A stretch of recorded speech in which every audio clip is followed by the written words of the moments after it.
Yeah, Afro-Asiatic. Yeah, of Shemitic descent. Yeah, Yahoo. Yeah, come on. Afro-Asiatic. Yes.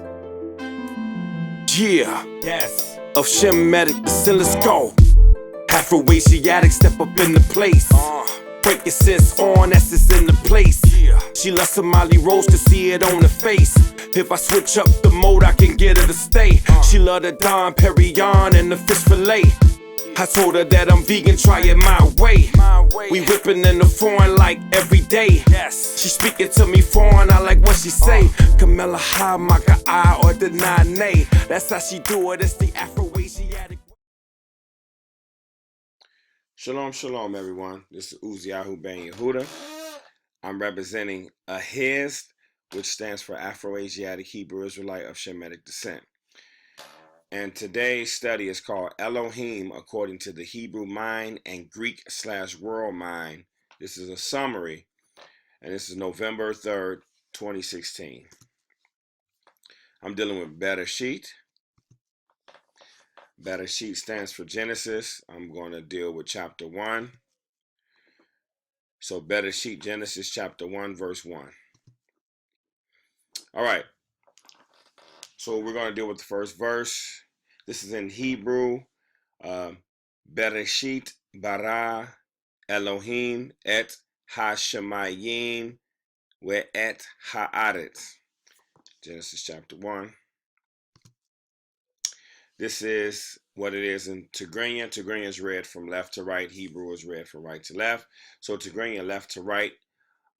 Amlach bemed gemerta samayin midrin fetere. That's Tigrinya. Amharic is also read from right to left. Bemed gemria exeb avier samayina midrin fetere. In the English, in the beginning, Elohim created the heavens and the earth. In the beginning, Elohim created the heavens and the earth. That's the scriptures version. And in the beginning, God created the heaven and the earth. That's JPS Tanakh 1917. All right, let's get into it. So, like I said, we're just doing a study on the first verse. In the beginning, Elohim created the heavens and the earth. We have Bereshith, which means beginning. That's the Hebrew concordance number 7225. That means beginning, chiefest, first fruits, part, time, or principal thing. Second word, Elohim, which means like mighty one. That's Hebrew concordance 430. That's angels, exceeding, Elohim, very great, mighty. Some versions have said judges as well. Baras, Hebrew concordance 1254. It means choose, create, creator, cut down, dispatch, do, or make fat. Shemayim, which is the heavens. That's Hebrew concordance number 8064. Air, astrologer, heavens. Earth, Hebrew concordance number 776. Eretz. That's common, country, earth, field, ground, land, nations, or way. Now, it says, in the beginning, Elohim created the heavens and the earth. So in the beginning specifies time. Elohim created specifies that there was a creator that created. Heavens is space, and earth is matter/mass. Time, space, and matter, according to science, had to be created at the exact same time. And if I'm not mistaken, time, space, and matter, this is known as science, as physics. So the creator he's intelligent, he's a living, conscious, intelligent entity that uses, as we see right here, science. So we can mark that off, that science is dealt with in the first verse. And of course, terrestrial, the cosmology, different things in that nature.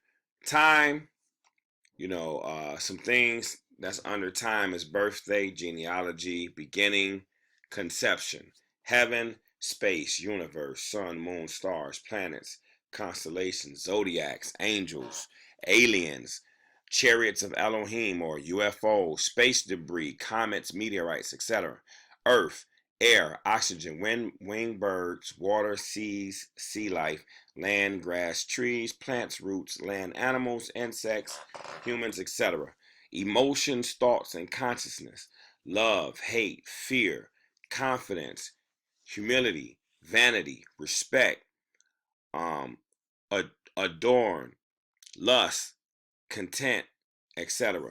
We have this inner urge to worship and be worshiped as Elohim. So it's a battle to give homage and glory to the Creator and us being praised and worshiped as Elohim ourselves. But I'm just setting that premise early on because later on in my other lessons I'll get to that. Because I know this verse doesn't speak on that, but we'll get into that later. All right. In conclusion, I read Deuteronomy chapter 4. So Deuteronomy chapter 4 actually confirms the Hebrew mind versus the Greek mind. The Hebrew mind is action. The Hebrew mind is concrete, it's action, it's verb. The Greek mind is abstract, like debates. It's, it's non-tangible. All right? Remember, this is the summary. I did a different video, and it was longer than this. So I missed some points, so I just wanted to go over those points. Point number 1, Elohim is spirit. So the Afro-Asiatic Hebrew Israelite of Shemitic descent, or AAHISD. This is Tzedekah. We don't have a religion. We are Afro-Asiatic Hebrew Israelites. Our nation consists of 12 tribes. We believe that most of us who came to America is a Yehuda, Judah, and Benjamin from the kingdom of Yehuda or Judah. But we also have the other 10 tribes scattered across the world. And we also believe that in America, possibly today, that remnants of all the 12 tribes could be consisting here and other parts of the earth. Because we believe Israel went to all nations. But anyway, just getting back to the point. Elohim is spirit. Ruach is spirit, wind, and mind. He is a living entity that is invisible and that is conscious and has a mind to speak, to give, and teach wisdom. Deuteronomy 4:12, it says, and Yahweh, or Yod-Heh-Wah-Heh, spoke to you out of the midst of the fire. You heard a voice of words but saw no form. You only heard a voice. So that means we didn't see a man, a son of man. We didn't see an animal. We didn't see anything. We heard a voice. And the Torah is the words of Yah. So that's very important. And then it says Deuteronomy 4:15. It says, therefore diligently guard yourself, for you saw no form when Yahweh spoke to you at Horeb out of the midst of the fire. 2, Elohim is not a male or a female. Earthly, carnal, flesh, matter, mass. Deuteronomy 4:16. Lest you should do corruptly, and shall make for yourselves a carved image in the form of any figure, the likeness of male and female. Not just the physical shell of male and female, but also the mental, psychological attributes. We don't worship that, especially the male and female reproductive systems. We do not make we don't make things and worship that. So we don't worship like sexuality. We don't worship that. That's pagan. 3, Elohim is not a beast on earth or a winged bird. Deuteronomy 4:17. The likeness of any beast that is on the earth or the likeness of any winged bird that flies in the heavens. So we don't deal with the phoenix. We don't deal with eagles. We don't worship these things. And we definitely don't worship half man, half animal. Because you'll see later in Leviticus 18, it says that man or woman should not be laying with beasts, because if a man genetic material collaborates with a beast, that can be half man, half beast. And in certain cultures they worship this half man, half beast. We don't do that because that's confusion, and that's actually recessive. That's not dominant. That's actually like mutated. We don't deal with those things. Okay, 4, Elohim is not a creepy crawler or a fish in the sea. So he's not a beetle. He's not a fish. You know, some worship Dagon, the fish god. You know, different things. You'll see different cultures and different nations, different civilizations. They're doing these things. So which means we didn't copy that because we're doing the opposite. We don't follow that. Deuteronomy 4:18. The likeness of any creature that creeps on the ground, or the likeness of any fish that is in the water under the earth. 5, Elohim is not the sun, moon, stars, planets, or host of heavens. Deuteronomy 4:19. At least you lift up your eyes to the heavens, and shall see the sun and the moon and the stars, all the hosts of the heavens, and you be drawn away until bowing down to them and serving them, which Yahweh your Elohim has allotted to all the peoples under the heavens. See, all the other nations do this. We don't do that. 6, Elohim told man to guard himself from making carved images, statues, and all that stuff. It's going to save us. No, we don't do that. Like in different Asian areas, they have statues. They're supposed to be guards, lions, dragons, beasts, all type of stuff. We don't do that. Deuteronomy 4:23. Guard yourself, lest you forget the covenant of Yah, your Elohim, which he made with you, and you shall make for yourself a carved image in the form of whatever Yahweh your Elohim has forbidden you. We can't do that. 7, you shall be scattered amongst the Gentiles, left few in number, and serve mighty ones, the work of man's hands, wood and stone. Can't either see, hear, eat, or smell. Deuteronomy 4:27. Yahweh shall scatter you amongst the peoples, and you shall be left few in number amongst the Gentiles, where Yahweh drives you. Deuteronomy 4:28. And there you shall serve mighty ones, the work of men's hands, wood and stone, which neither see nor hear, nor eat nor smell. 8, no one besides Elohim.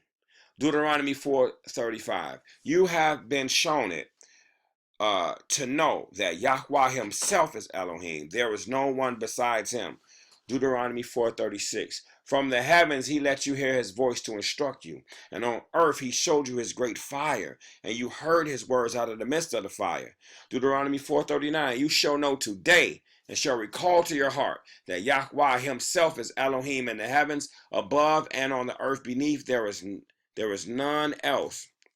We believe in that. So summary. Elohim is spirit. We saw no form, but heard his voice, spirit, mind, and invisible. Elohim is no carved form or image of male and female. Elohim is not a beast on earth or a winged bird in the heavens.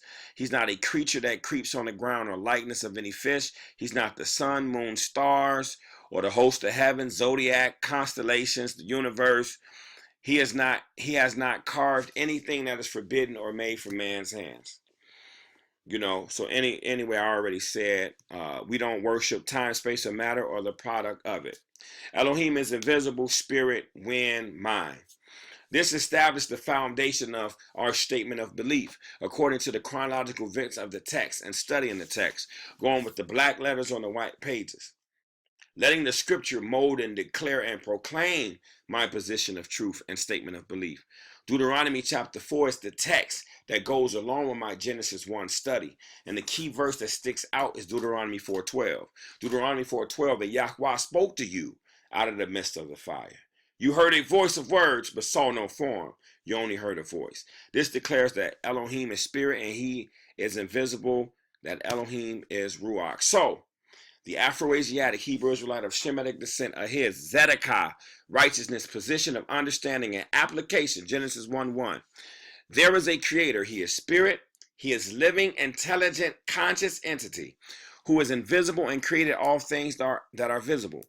The creator created time, space, and matter, physics, science, and the three was created at the same exact time, which includes what we call the heavens and the earth and all things that are in them, and that is a product of them. According to Deuteronomy 4, which is one of the foundations we stand on, which we are not to worship time, space, and matter, or anything that derives from it, especially, man, woman, beast, the winged animal, fish, or creeping thing.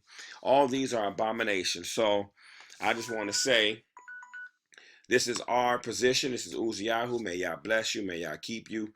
May he shine his face upon you and give you peace. Thank you and shalom.